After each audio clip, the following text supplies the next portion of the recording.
కిష్కింధపాలెం సందర్శించి బాధిత బాలికలకు అండగా నిలిచిన వరకోటి అశోక్ బాబు.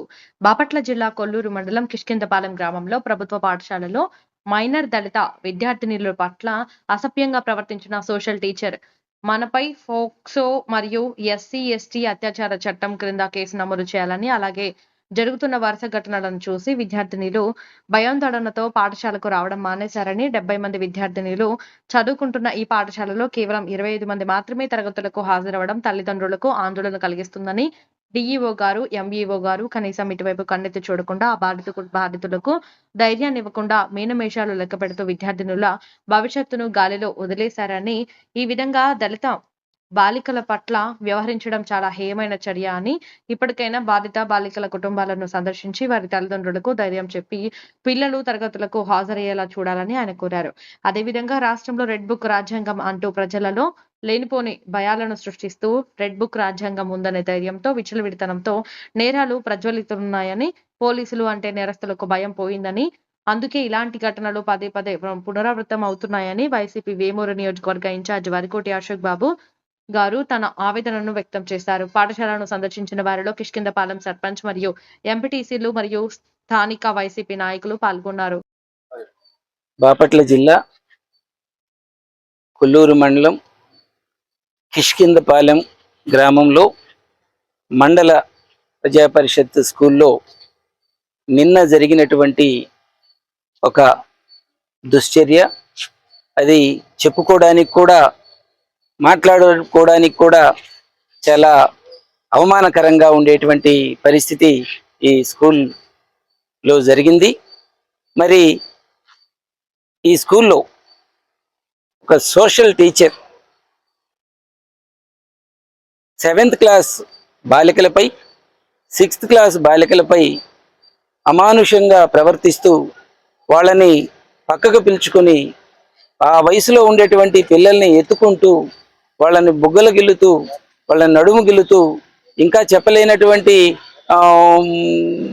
ప్లేసుల్లో అతను టచ్ చేస్తూ చెస్ట్ మీదని లేకపోతే సీటు మీదని అలా టచ్ చేస్తూ అమానుషంగా ప్రవర్తిస్తున్నటువంటి ఒక టీచర్ ఆ పరిస్థితులు ఉంటే పేరెంట్స్కి నెల రోజుల నుండి జరుగుతుంటే వారం రోజుల క్రితం పేరెంట్స్కి చెప్పుకోలేక భయపడిపోయి ఆ పేరెంట్స్కి ఎట్లనో తెలిస్తే మరి నిన్న ఒకళ్ళు చెప్పుకొని పోలీస్ స్టేషన్కి వెళ్ళి వాళ్ళు కంప్లైంట్ చేయగా మరి పోలీసు వారు మాత్రం ఎఫ్ఐఆర్ చేశారు.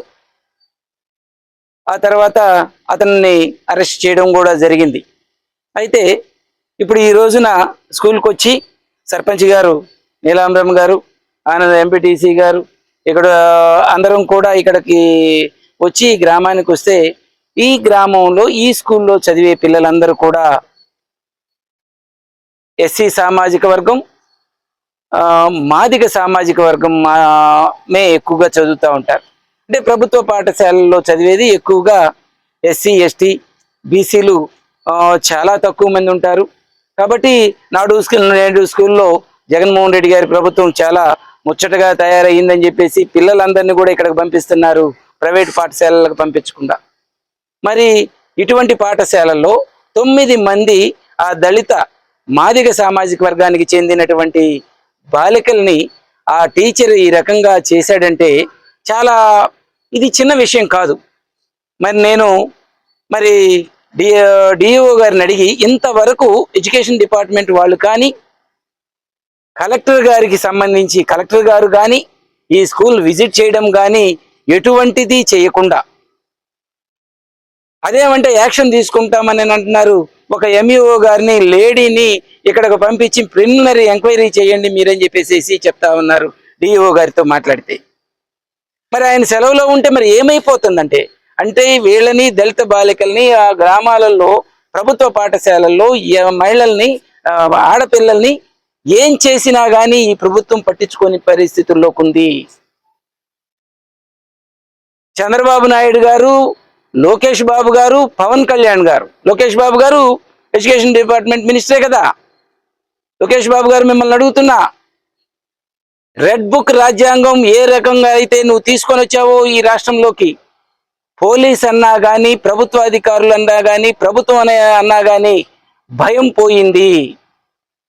ఆ రెడ్ బుక్ రాజ్యాంగం చెప్పబట్టే భయం పోయి ఇటువంటి అరాచకాలు చేస్తా ఉన్నారు. గతంలో మొన్న ప్రకాశం జిల్లాలో ఒక 4వ తరగతి చదువుతున్నటువంటి బాలిక పైన ఇటువంటి అఘాయిత్యమే జరిగింది. ఇది ఆ విద్యా వ్యవస్థకి, ఆ టీచర్ల మీద ఒక కళంకంగా మారుతుంది. మీ ప్రభుత్వ అధికారులు ఏమయ్యారు?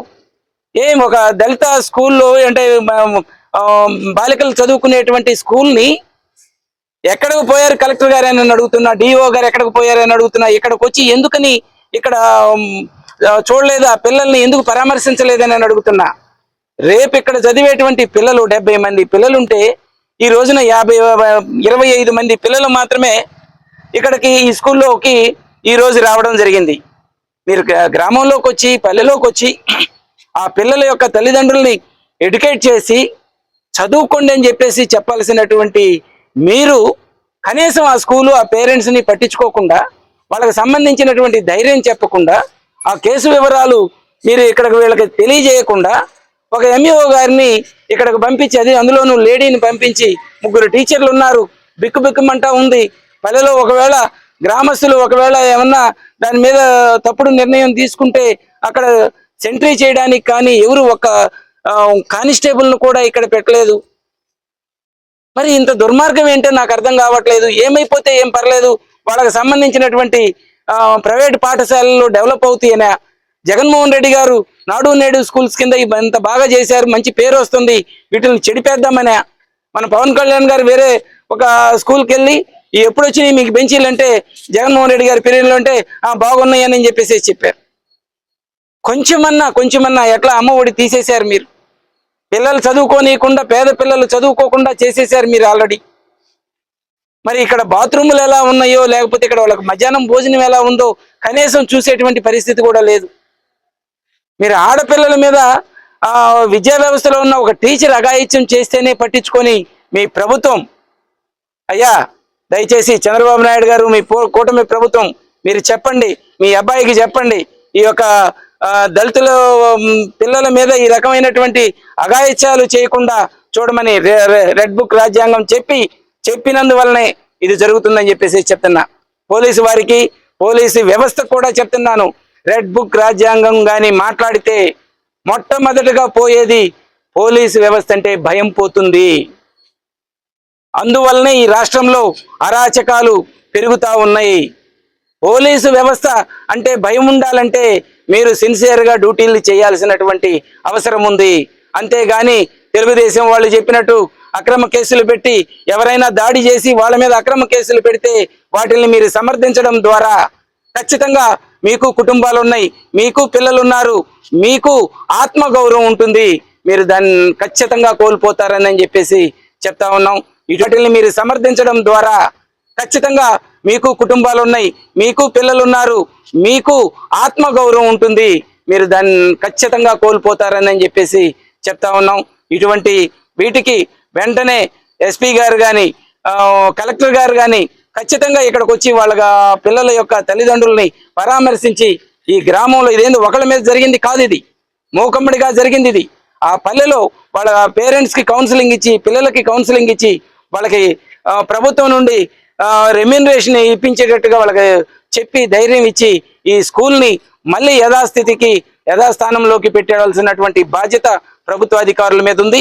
ఖచ్చితంగా అది ఈ రోజు రేపట్లో జరగకపోతే ఖచ్చితంగా ఇక్కడ దాని మీద మేము జిల్లా వ్యాప్తంగా కూడా ఉద్యమం చేయాల్సి వస్తుంది. మా స్కూల్స్ని, మా పేదలకి పెట్టినటువంటి స్కూల్స్ని మేము కాపాడుకునేదానికి ఎంత దూరమైనా వెళ్తామని చెప్పేసి చెప్తా ఉన్నాను. నక్కా ఆనందబాబు గారికి, ఈ నియోజకవర్గ ఎమ్మెల్యేకి చేతులు జోడించి నమస్కరిస్తూ చెప్తున్నా, డాక్టర్ బిఆర్ అంబేద్కర్ గారు ఇచ్చినటువంటి రాజ్యాంగం ద్వారా ఎమ్మెల్యేగా అయినటువంటి అవకాశం మనకు వచ్చింది, మీకు వచ్చింది. మరి ఇదే నియోజకవర్గంలో 9 మంది దళిత బాలికల మీద జరుగుతూ ఉంటే,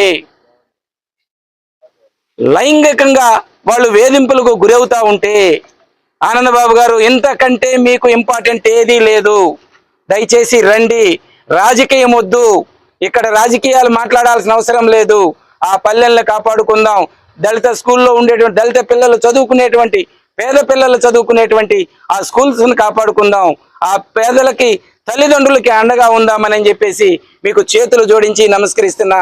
ఇక్కడ మన ప్రభుత్వంలో ఉన్నాం కదా, మన ముఖ్యమంత్రి చంద్రబాబు నాయుడు గారు కదా, మనకి విద్యా మినిస్టరు లోకేష్ బాబు గారు కదా, ఏమైనా అంటే మనకి రేపు పొద్దున ఏదైనా నష్టం జరుగుతుందని భయపడాల్సిన అవసరం లే, ఈ ఎమ్మెల్యే గిరి లేవాల్సిన అవసరం లేదు, మనకి ఇంకొకటి అవసరమే లే.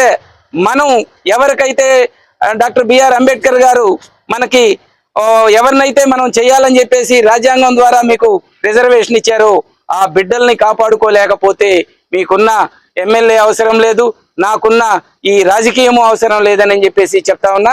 ఖచ్చితంగా ఈ కాలనీకి, ఈ పల్లెకి, కిష్కిందపాలెం వచ్చి వాళ్ళకి అక్కడ ఉండేటువంటి ఆ బిడ్డలకి, తల్లిదండ్రులకి ధైర్యం చెప్పాలని నక్కా ఆనందబాబు గారిని కోరుకుంటూ, దీని మీద ఈ రోజు రేపట్లో కానీ ప్రభుత్వ అధికారులు ఇక్కడికి వచ్చి కానీ చేయకపోతే ఎల్లుండి నుండి మేము కార్యక్రమం తీసుకోవాల్సినటువంటి పరిస్థితి వస్తుందని చెప్పేసి తెలియజేస్తూ, ఇంకొక చోట ఎక్కడైనా ఇక్కడ జరగకుండా చంద్రబాబు నాయుడు గారి కూటమి ప్రభుత్వం వెంటనే చర్యలు తీసుకొని ఆ 9 మంది కుటుంబానికి సంబంధించినటువంటి బాలికలకి ప్రభుత్వం నుంచి 9 మందికి నష్టపరిహారం చేరే విధంగా చూడాలని చెప్పేసి చెప్తున్నాం. ఎందుకంటే తూతు మంత్రంగా ఒకళ్ళ పేరు పెట్టేసేసి 9 మందిని ఒక కేసులో పెట్టేసి ఏదో ఒక కేసుకి ఎంత డబ్బులే ఇస్తామని చెప్పేసి అలా చెప్పకుండా వాళ్ళకి నష్టపరిహారం పూర్తిగా చెల్లించే విధంగా, అందరి బాలికలకి చెల్లించే విధంగా చూడాలి.